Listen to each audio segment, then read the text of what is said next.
à tous. La nuit a été courte et très agitée pour moi. Oui, j'ai une petite tête. Mais c'est pas grave, on va y remédier ensemble. Aujourd'hui, je me maquille, je me prépare avec vous et je teste vos favoris de cet été. Je vous ai demandé sur Instagram quels étaient les produits que vous préférez pour cet été. Vous avez été tellement nombreux à me répondre. Un énorme merci du fond du cœur d'ailleurs à tous ceux qui ont pris 30 secondes pour me partager leurs favoris par catégorie. Donc un gros merci. Je suis partie faire du shopping et j'ai acheté un certain nombre des produits que vous m'avez recommandés. Let's go, c'est parti, on va tester. Je commence toujours par faire mes sourcils et dans la catégorie sourcils, le produit qui est le plus revenu, c'est le fameux gel à sourcils d'Anastasia Beverly Hills. C'est votre gros favori de l'année, j'ai envie de dire. C'est aussi un de mes favoris. Parmi les produits que vous avez nommés dans les produits gel à sourcils, je les connaissais tous. Donc je suis allée vers celui qui avait reçu le plus grand nombre de votes. Le Brow Freeze Gel, nouveau produit qui est sorti cette année, donc chez Anastasia Beverly Hills, et qui fait un effet laminé aux sourcils. J'ai pas eu de recommandation au niveau des crayons à sourcils et autres, donc moi je vais utiliser mon favori à moi du moment, rapidement. Donc celui que j'utilise, c'est le Pro Brow Definer de chez MAC. Ce crayon à sourcils est juste incroyable. Je vous ai parlé de sa mine.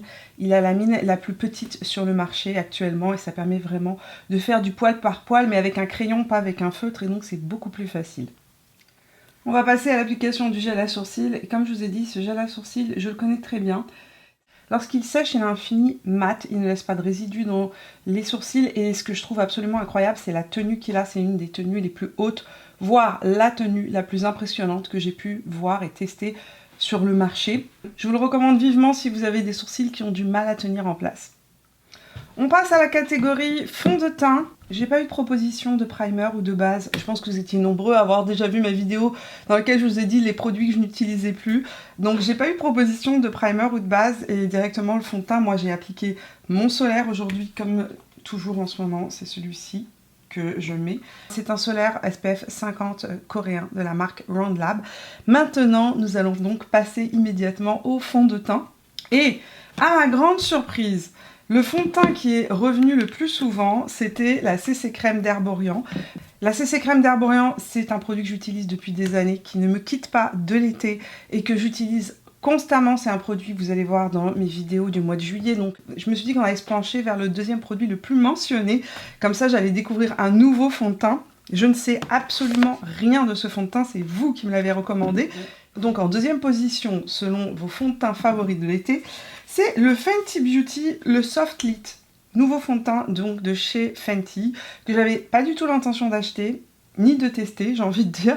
Je sais absolument pas quelles sont ses promesses, je ne sais pas quelle est sa tenue, je ne sais pas quelle est sa couvrance. Donc on va y aller un petit peu, j'ai envie de dire, sans regarder. J'ai vraiment envie de faire vraiment une première impression complète à l'aveugle. Et après j'irai voir ce qu'annonce la marque sur ce fond de teint. Ce qui était marrant, c'est lorsque je l'ai acheté, il y avait un jeune homme chez Sephora qui était à côté de moi et qui, en fait, travaille chez Sephora. Et il m'a vu prendre ce fond de teint, il m'a dit « Il ne va pas vous plaire ». Ça m'a fait tellement rire. Il ne me connaît pas, il ne sait pas du tout quel est mon métier. Mais il jugeait comme ça à ma tête que c'était pas le type de produit que j'allais aimer. Donc je lui ai gentiment dit que je prenais ce fond de teint pour faire une revue et que c'était une recommandation de mes abonnés. Il m'a dit prenez-le, hein, mais vous allez voir, c'est pas votre style. On va le tester ensemble. Le fond de teint s'appelle le Soft Lit. C'est un fond de teint qui se présente dans un flacon en verre, un flacon pompe. Et la teinte que j'ai choisie, c'est la teinte 240. Le truc, c'est que dans mon Sephora, juste à côté de chez moi, les lumières sont vraiment jaunes et le système d'éclairage est vraiment ancien, très jaune. Et à chaque fois que je fais des tests en boutique, je me trompe une fois sur deux à cause de l'éclairage. J'espère que la teinte va être correcte. Pour l'instant, ça me semble plutôt proche, j'ai envie de dire, de ma carnation. On va éteindre la ring light pour le test du fond de teint. Il a l'air de s'oxyder un petit peu au contact de l'air, il est en train de foncer. Oui, clairement, je l'ai remis juste à côté. Et en fait, il a pris un ton de plus au contact de l'air. Il est en train de devenir super orange sur ma main. Je crois que je me suis plantée de teinte, les amis. Ok, on va tester et on va prier pour que je ne ressemble pas à un ex-président américain. Parce que c'est très jaune-orange. Je vais l'appliquer de ce côté avec le pinceau BK Beauty numéro 101. Et ma nouvelle petite technique pour information, c'est que je prélève un petit peu de produit sur ma main. Je prime le pinceau au maximum. Et ensuite, je vais appliquer ça sur mon visage. C'est, oh god, c'est orange. C'est pire en vrai que ce que vous voyez. C'est ultra orange. La teinte ne me convient pas du tout. Pas du tout. Oh, je suis orange fluo. Punaise, comment je vais faire pour corriger ça? C'est la cata. On va espérer qu'en bronzant, l'été, je pourrai le réutiliser. Écoutez, il est très fin. On va arrêter de parler de la couleur qui me perturbe, mais je dois avouer qu'il est extrêmement fin, imperceptible sur la peau. Mais d'une finesse incroyable. C'est une texture sérum en fait, une texture sérum très très légère. Le rendu sur la peau est super joli. C'est plutôt ultra naturel, avec une couvrance, j'ai envie de dire, moyenne dès le premier passage. J'adore la finesse du produit, j'adore la lumière. C'est clairement un fond de teint. C'est pas un fond de teint ultra lumineux, ça m'a l'air d'être un fond de teint avec un fini satiné lumineux. Ok, de l'autre côté, je vais appliquer mon fond de teint orange avec l'éponge. Il a l'air de sécher assez rapidement, donc je dirais que c'est un fond de teint qui a l'air d'être assez longue tenue, mais ce qui me stupéfait, c'est sa finesse. J'ai une couvrance hyper légère. On voit au niveau du menton, j'ai une démarcation. Avec l'éponge, ça absorbe énormément de produit et j'ai une couvrance légère, mais il est d'une finesse. J'ai rarement vu un truc aussi fin de ma vie. Donc ça, c'est le rendu à l'éponge. Clairement, on voit mes rougeurs, mes petits boutons qui ressortent. C'est une couvrance ultra légère. Ici, couvrance moyenne. La couleur est cata, mais sinon, le rendu est très joli. Ce côté-là, je vais l'intensifier au pinceau. Je vais prélever un peu de produit sur ma main avec mon pinceau et je vais venir intensifier de ce côté-là, puisque ici, j'ai vraiment une couvrance qui est trop légère. Ça fait presque une démarcation au niveau du milieu de mon visage. Qu'est-ce que je vais faire? J'ai une idée. Je vais couper la couleur un petit peu avec du bleu. Vous vous souvenez mon fameux produit bleu là, magique? Je vais en rajouter un petit peu dedans. Je vais faire une mixture pour couper le côté orange de ce fond de teint parce que là ça va pas. Ah, ça c'est mieux. On va retirer juste un tout petit peu le produit parce que là, c'est pas possible. Je suis orange fluo. J'ai réappliqué le fond de teint avec une petite dose, petite touche de bleu. Ça a neutralisé le sous-ton orange. La couleur est juste parfaite pour moi maintenant, vraiment parfaite. C'est un fond de teint qui a une belle lumière qui ressort. Il me fait énormément penser au fond de teint de chez MAC, le Studio Radiance, en beaucoup plus liquide, plus fin. Il est hydratant, légèrement émollient mais pas trop, donc il est possible que ce soit juste parfait pour l'été. On va voir ce que nous annonce justement Fenty. Je vais rallumer aussi la ring light, comme ça vous voyez le rendu du fond de teint, vous le verrez mieux avec la ring light allumée. Donc je suis allée voir ce que nous annonce Fenty sur ce fond de teint là. Je vous ai dit que c'était un fond de teint que je trouvais hydratant et effectivement il est annoncé comme étant hydratant avec un fini lumineux. Il est waterproof, il diminue les luisances pour un fini naturel. Alors, Glowy Foundation Reduces Shine. Donc, c'est un 2 en 1, apparemment. On va voir une fois qu'il va être sec et qu'il va se fixer sur mon visage. Couvrance moyenne, fini naturel, forme liquide, longue tenue. On est sur un fond de teint qui peut donc s'intensifier, effectivement. Comme je vous l'ai montré, on peut vraiment l'intensifier. Là, je l'ai mis juste en une seule couche. Je ne suis pas venue l'intensifier parce qu'au pinceau, j'ai directement la couvrance qu'il me faut. On est sur un fond de teint longue tenue qui donne un effet Golden Hour Glow dans une bouteille. J'adore la définition. Il hydrate, illumine, qui est résistant à la transpiration, à l'humidité et au transfert. On va voir une fois qu'il sera sec. Si on a une peau sèche et qu'on veut un effet lumineux avec un côté non transfert longue tenue, il serait pas mal. Et j'aime beaucoup le résultat. Bon, pour l'anti-cerne, je vais vous dire qu'il y a 3 anti-cernes qui sont revenus constamment. Le Fenty Even Better, la Super Bébé anti-cerne de chez Herborian et le Haus Labs. C'est vraiment les 3 qui sont arrivés à égalité. Je les connais tous les 3. Il n'y en avait aucun que je n'avais pas, entre guillemets, découvert. Comme je les connais tous, je me suis dit que je vais me tourner vers celui que j'utilise le moins, c'est-à-dire le Super Bébé Concealer de chez Herborian. Je l'avais bien aimé quand je l'avais testé. J'avais pas été genre bluffée, je me suis pas dit oh waouh, il a transformé mon regard, mais on va lui donner une deuxième chance, on va le retester et voir ce que ça donne. Là, je vais l'appliquer en teinte claire dans mon cerne, ici, parce qu'il y a un petit sous-ton rosé, donc ça va venir corriger légèrement mes cernes aujourd'hui qui sont un petit peu bleu-noir. Et je vais utiliser la teinte nude qui est plus proche de ma couleur de peau, ici. Et peut-être sur la paupière mobile.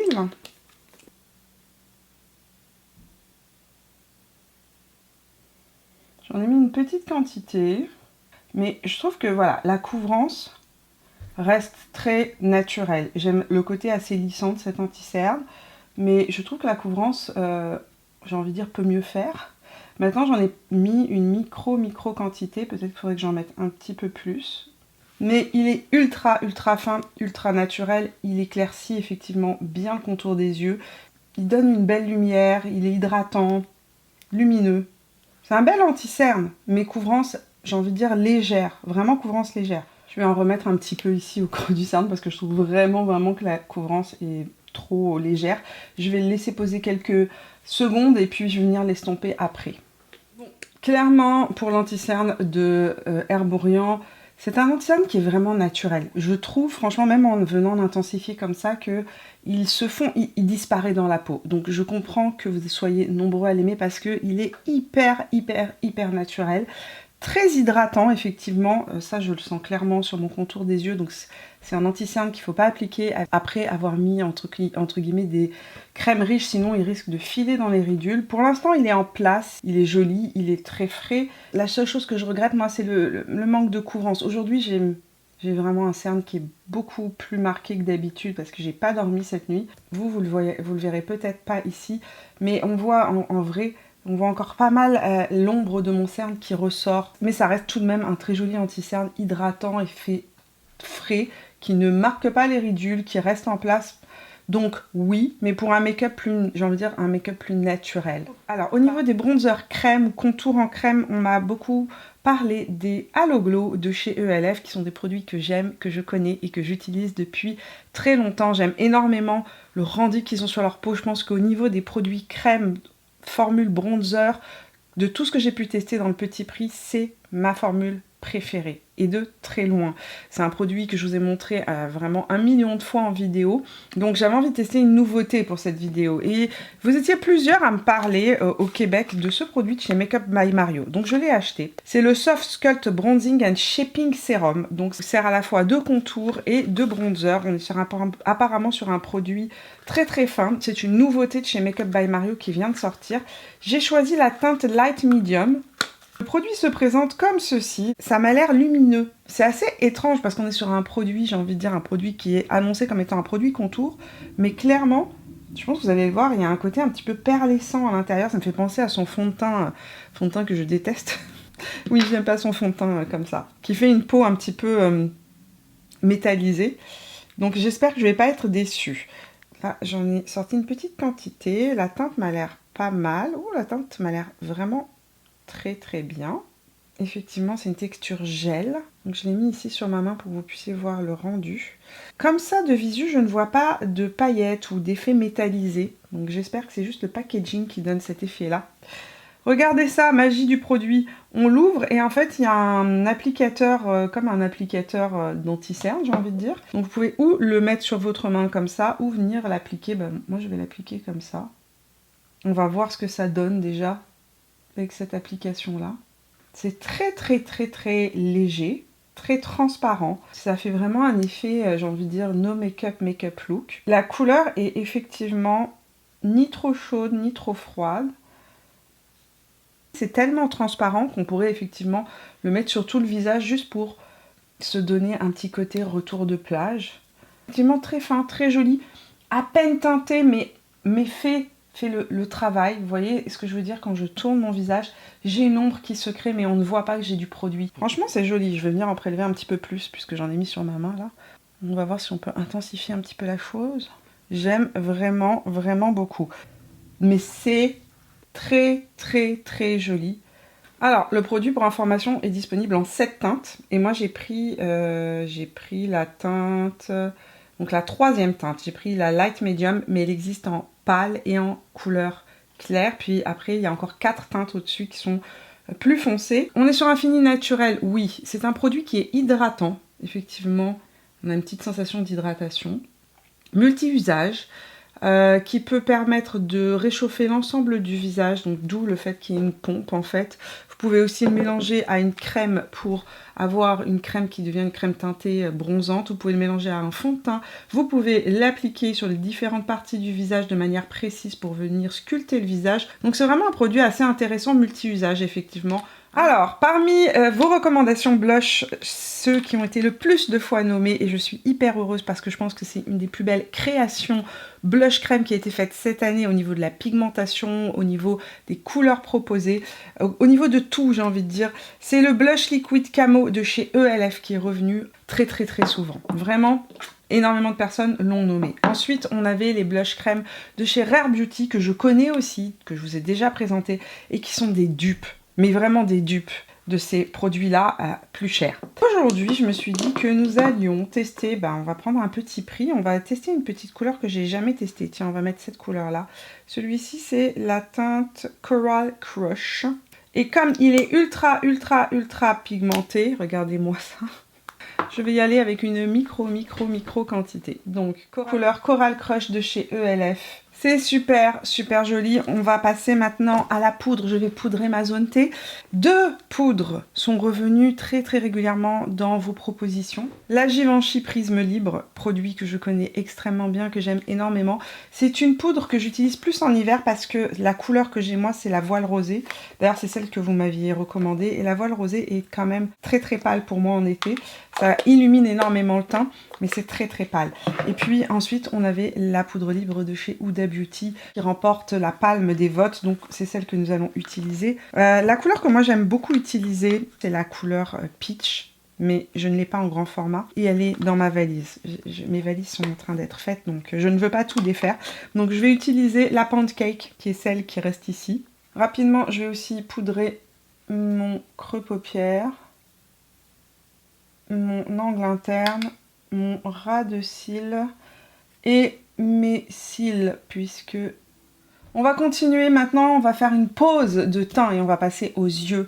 Une palette est revenue énormément dans les propositions que vous m'avez faites. Votre palette préférée de l'été est une palette qui est sortie l'année passée et que je n'avais pas achetée. C'est la Cosmo palette d'Anastasia Beverly Hills. Je pense que ça fait des mois qu'on n'a pas testé une nouvelle palette ensemble. Donc c'est une nouvelle palette pour moi. Pour vous, c'est une palette que vous avez peut-être depuis un an. Ça va être l'occasion pour moi de la tester et de la découvrir avec vous. Ouh, très jolie palette. C'est intéressant, on a plein de types de toppers métallisés dans cette palette, des espèces de toppers multidimensionnels. On a des couleurs de base neutres, donc des teintes qui tirent, j'ai envie de dire, vers des couleurs assez chaudes, marron avec du rose, avec du pêche. On a un bordeaux, on a un marron ultra pigmenté. Ici, j'ai un aubergine, noir aubergine, juste là sur mon pouce. Donc ça c'est pour les mats de cette palette, qui sont des mats en fait qui peuvent être utilisés d'ailleurs aussi bien en été qu'en hiver, des vraies couleurs de base utiles j'ai envie de dire. L'autre intérêt de la palette, c'est toute cette rangée ici de fards métallisés. On a un fard ici qui est un fard qui semble être un fard, un fard duochrome ou triochrome avec à l'intérieur du blanc, du mauve, du bleu. Très beau ce fard.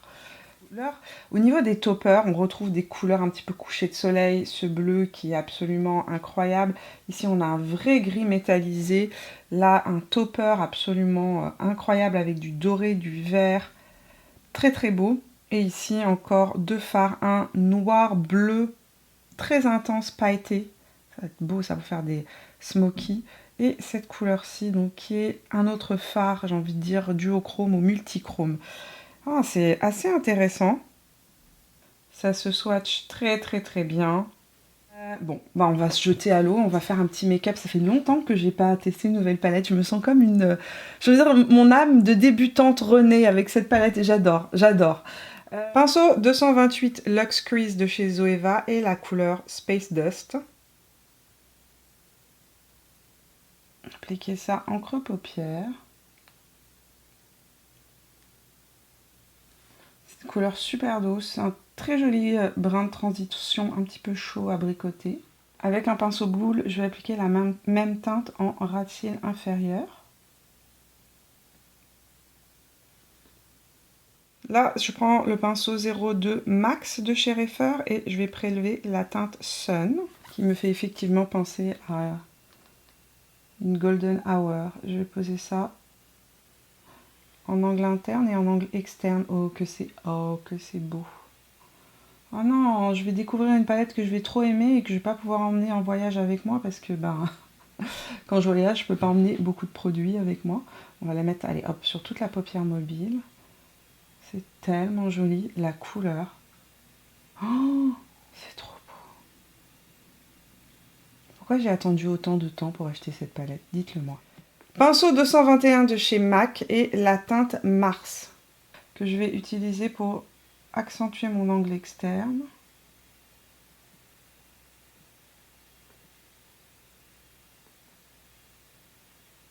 Je vais en appliquer aussi un petit peu en ras de cils inférieur. Je l'ai appliqué par-dessus la couleur qui est une couleur un petit peu métallisée du chrome pour que ça adoucisse le brin. Pinceau biseauté, toujours la même teinte Mars que je vais appliquer ici. Et ici, en angle interne, juste pour faire un accent sur l'angle interne. Je vais prendre la teinte Quasar ou Quasar, celle-ci, avec le pinceau 28 de chez Reifer. Je vais humidifier mon pinceau après avoir prélevé la teinte et je vais venir appliquer ça juste au centre.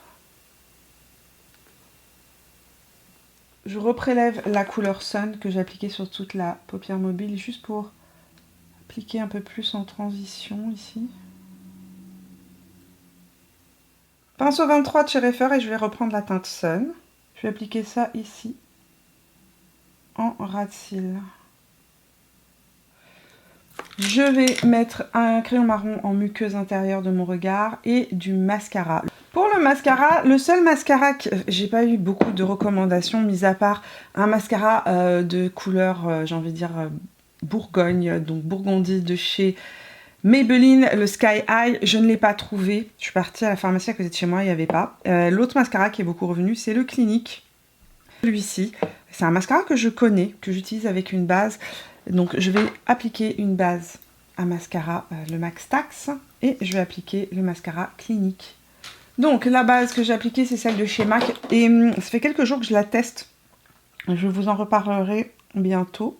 C'est une base qui, ma foi, fait coller les mascaras, j'ai envie de dire, de manière incroyable. Elle retient le mascara sur les yeux. Je l'ai testé avec le mascara tubing de chez Tarte et j'ai eu du mal à me démaquiller alors que c'est un mascara tubing. D'habitude ça part avec de l'eau comme qui rigole. Là j'ai dû passer l'huile démaquillante, le savon, etc. après faire un démaquillage avec une huile biphasée pour les yeux. Donc vraiment une base qui retient vraiment les mascaras sur les cils. Voilà pour le mascara Clinique que j'aime toujours autant. Il fait vraiment de très beaux cils. On peut avoir quelque chose de très naturel, vraiment un effet ultra naturel ou vraiment intensifié en venant passer plusieurs couches. Et c'est un mascara que j'aime bien porter moi avec une base de mascara parce que j'ai les cils qui sont, on va dire, de taille régulière. J'ai pas les cils les plus courts du monde, mais j'ai pas les cils non plus les plus longs. Donc de taille régulière et j'ai pas beaucoup de cils. Donc une base à mascara fait une différence sur mon regard. Ça tient mieux aussi la courbure. Dans vos recommandations blush, vous étiez plusieurs à me parler des nouvelles teintes de blush de Dior, donc dans les Rosy Glow. Je ne sais plus quand est-ce que ces couleurs sont sorties et que je les aimais tant. Je vous en avais beaucoup parlé. Il y a une couleur qui est revenue assez souvent, c'est la couleur Poppy Coral. J'espère que c'est une couleur qui va aller avec mon maquillage. J'espère. Ouh, c'est ultra vibrant par rapport à celui-là qui est le Coral 004, donc la couleur qui est sortie l'année dernière, qui est pas mal utilisée comme vous pouvez le voir, l'intérieur est vraiment utilisé. Et ça, c'est le Poppy Coral qui est sorti cette année. C'est une couleur, vous étiez très nombreux à m'en parler. Ça me fait beaucoup penser à Haus Labs. C'est proche, c'est très très proche. Ça, c'est un de mes blushs préférés. C'est la teinte Pomelo Peach. Ah, c'est super joli. C'est ultra frais. Ah, j'avais oublié que ces blushs étaient si beaux et qu'ils avaient cette tendance à flouter. Je pense que vous allez le voir, ça floute les imperfections.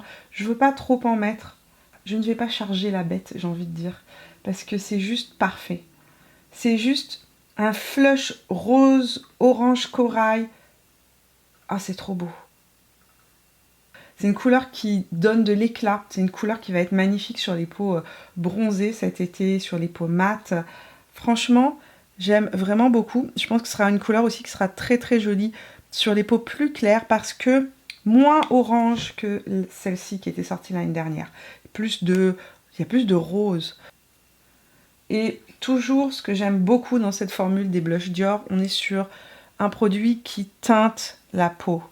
Magnifique, sérieux, magnifique. On va finir avec un bronzer qui m'a coûté la peau des fesses, que j'ai acheté pour vos beaux yeux parce que c'est celui pour lequel vous avez voté en grand nombre. Alors, il y avait ce bronzer là et celui de REM ou RMS, je ne sais plus. Les deux marques, REM et RMS, n'existent pas au Canada chez Sephora, on ne les a pas. Il faut que je les commande sur des sites américains pour les avoir. Et le temps que ça arrive, j'aurais jamais pu tourner cette vidéo, donc je me suis tournée vers ce qui était disponible. Celui qui est revenu le plus souvent, c'est le Giorgio Armani. Ça, c'est le nouveau bronzer de chez Giorgio Armani et il est revenu vraiment très très souvent dans les commentaires. Donc, je l'ai acheté. Grosse quantité de bronzer, n'est-ce pas? Je peux vous dire déjà, juste en le voyant comme ça dans le packaging, qu'il y a des micro-paillettes à l'intérieur. Micro-paillettes dorées. La teinte que j'ai prise, c'est la teinte numéro 100. On est sur un bronzer, par contre, définitivement assez chaud. Je le vois, il y a un petit peu de orange dedans, du doré. Mais plus on le chauffe dans la peau, plus en fait il prend cette texture, j'ai envie de dire, gel soyeuse, se fond complètement. Et plus on le frotte, moins le côté pailleté apparaît, plus le côté texture gel apparaît. Cependant, il y a des petites paillettes dorées à l'intérieur. Ça me fait vraiment beaucoup penser d'ailleurs à la formule de Nars. Le Laguna, mais l'ancienne version. Laguna n'a pas cette teinte-là, mais il a ce fini, vous savez, avec des micro-paillettes à l'intérieur. Ça fait un côté un peu métallisé, pailleté. Je ne vais pas en mettre trop, je vais juste retirer l'excédent dans ma main et venir le placer. Je vais le réchauffer, en fait, au maximum, parce que j'ai remarqué que plus on le réchauffe, plus il se fond dans la peau. Il est très chic. C'est vraiment, pour moi, c'est un bronzer de soirée. C'est un bronzer que je pourrais mettre pour aller à une soirée, un événement, ou même le soir pour sortir au restaurant. En journée, je le trouve trop pailleté pour la journée par rapport à mon goût. Mais c'est mon goût, ça ne veut pas dire que on a tous les mêmes goûts. On a le droit d'avoir des goûts différents, n'est-ce pas? Mais pour le soir, il y a un éclat absolu. Il est hyper chic. Vraiment, il fait très tapis rouge. C'est un bronzer tapis rouge, voilà. C'est le mot que je cherchais.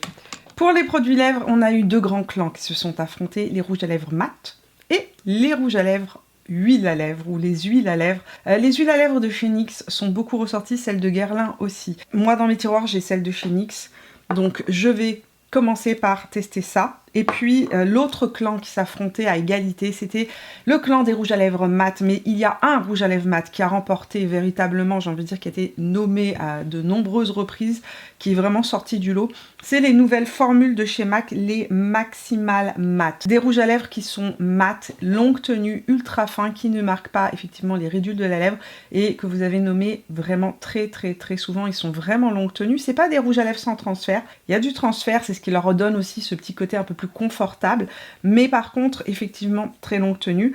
Il y a eu la couleur Lady Danger qui est sortie à de nombreuses reprises, qui est un de mes rouges orangé préféré, et le Flamingo qui est juste là, qui est un rose corail. Le rouge orangé ne va pas du tout aller avec ce que je porte aujourd'hui. Je vais essayer de tapoter un petit peu, j'ai envie de dire, un petit peu de Flamingo sur mes lèvres. Alors comme ça, il est ultra néon. C'est pas du tout la manière dont moi j'aime le porter, donc je vais l'estomper. En effet, bouche mordue. Un petit peu de crayon pour venir définir ma lèvre. Donc ça, c'est pour le test numéro 1 avec le fameux Flamingo. Je vous dirais que c'est une texture de rouge à lèvres que j'aime beaucoup, les Maximat de chez MAC. Avec le maquillage que je porte, je pense pas du tout que cette couleur soit très flatteuse. Ça fait un peu Barbie années 80. C'est un rouge à lèvres que je trouve magnifique, le Flamingo, mais que j'aime porter, j'ai envie de dire, avec un regard un peu plus neutre. Là, avec le maquillage des yeux que je porte aujourd'hui, c'est pas ce qui va le mieux. J'irais plus avec une teinte comme ça. Attendez. Ça, c'est plus le type de couleur que moi, je vois avec ce maquillage-là. C'est le Velvet Teddy numéro 617 que j'ai mis sur mes lèvres, qui est une de mes couleurs préférées d'ailleurs chez MAC. Dans la reformulation des rouges à lèvres mat, c'est une couleur qui va avec tout. C'est une couleur qui est vraiment assez universelle, avec du rose, avec un petit peu de pêche à l'intérieur. Donc il y aura un petit sous-ton un petit peu comme ça, un petit peu plus estival justement. Mais c'est aussi une couleur que j'ai portée beaucoup en hiver. Et puis dans les huiles à lèvres, les huiles à lèvres petit prix de chez NYX sont aussi beaucoup revenues. Donc ce sont les Fat Lip Drip Oil. J'ai pas beaucoup de teintes moi dans mes tiroirs, mais j'avais celle-ci, la Follow Back, qui est une couleur que j'aime beaucoup parce que c'est un dupe du Fenty. Donc je la garde toujours avec moi en été. On va en rajouter un petit peu. Ça va donner un peu de souplesse à ce mat et un peu plus de glow et de lumière. Tellement jolies. Elles sont fines ces huiles à lèvres. Hyper confortables. Ça fait un magnifique mélange. Maquillage terminé, j'ai découvert des choses grâce à vous aujourd'hui. Le fond de teint Fenty, hyper surprenant. Je vais continuer à voir comment il évolue en journée. J'adore sa lumière. J'adore son fini de peau vraiment juste sublimé. J'aime le côté ultra fin qu'on ne sent pas. On ne le sent pas sur la peau. Mais d'une légèreté, ça peut être vraiment le fond de teint effectivement super agréable, parfait à porter pour l'été lorsqu'on a une peau un peu plus sèche. Évidemment, les peaux mixtes à grasse, ça va pas du tout être un fond de teint pour vous. On le voit clairement, j'ai de la lumière qui ressort. C'est plutôt un fond de teint qui se situe du côté hydratant que du côté mat. Donc un fond de teint plus pour les peaux normales, mixte à sèche ou mature. C'est vraiment un très joli fond de teint. Je suis vraiment bluffée et c'est grâce à vous, je l'aurais jamais acheté sinon. J'ai aussi adoré la palette Cosmos, mon dieu, de chez Anastasia Beverly Hills, que j'avais pas acheté l'année dernière. Je suis très contente de l'avoir pour cet été. Je me demande si je vais pas la rajouter dans mes bagages et l'emmener avec moi. Je la trouve hyper jolie. En même temps, en été, quand je voyage, je suis une minimaliste du make-up. Je me maquille tellement peu que c'est pour ça que l'année dernière, je ne l'avais pas acheté à sa sortie aussi, parce que je me suis dit, elle va rester dans mes tiroirs, l'automne va arriver, on va être passé à d'autres collections, je ne vais pas l'utiliser vraiment. Mais maintenant que je l'ai, je regrette pas. Magnifique. J'ai beaucoup aimé votre inspiration du blush corail. Où est-ce qu'il est, le petit blush corail? Je ne l'aurais pas acheté non plus sans vos recommandations. Je trouve sa couleur super vibrante. Le Poppy Coral, ça donne juste un coup de frais, vraiment. Et c'est un parfait accord entre un rose, j'ai envie de dire pomelo, très proche du pomelo de chez Haus Lab, un peu plus vibrant, un peu plus, j'ai envie de dire, un peu plus néon, mais c'est hyper joli, hyper frais. Très jolie couleur pour l'été, vraiment très jolie couleur. Et c'est des blushs qui ont ce côté un petit peu floutant, donc j'aime beaucoup. Le bronzer Armani, très joli, mais pas du tout le type de bronzer que moi je vais porter dans mon quotidien, mais je le trouve hyper chic. C'est vrai que ça fait vraiment des joues à la J.Lo, j'ai envie de dire. Mais le côté un petit peu pailleté en journée, pas certaine. Par rapport à mes goûts, je préfère des choses plus neutres en journée, mais pour le soir, en tout cas, je vais le garder. Pour mes soirées d'été, ça fait vraiment un glow, comme je vous ai dit, un effet très beau, très chic. Ça, là aussi, de chez Makeup by Mario, j'aime beaucoup. Je valide le produit, je vais continuer là aussi à le découvrir et à le tester. Donc voilà les amis, vidéo terminée. Un grand merci de m'avoir fait toutes ces recommandations. C'est des produits que je n'aurais certainement pas acheté ni découvert si vous ne m'aviez pas fait ce type de recommandations. Si vous avez d'autres produits à me recommander, allez-y dans les commentaires. Vous me direz aussi si vous avez aimé cette vidéo. Moi je pense qu'on recommencera à l'automne. On refera un test de vos favoris d'automne parce que grâce à vous, je suis un petit peu sortie de ce que je fais d'habitude, des produits que je teste d'habitude, et merci. Merci infiniment parce que j'ai découvert de jolies choses. On se retrouve nous mercredi prochain pour de nouvelles aventures beauté. On va parler d'anti-cernes et je vais vous faire un classement des meilleurs anti-cernes pour cet été, version 2024. Voilà, on se retrouve mercredi prochain pour de nouvelles aventures beauté. Jusque là, portez-vous bien et à très bientôt. Ciao!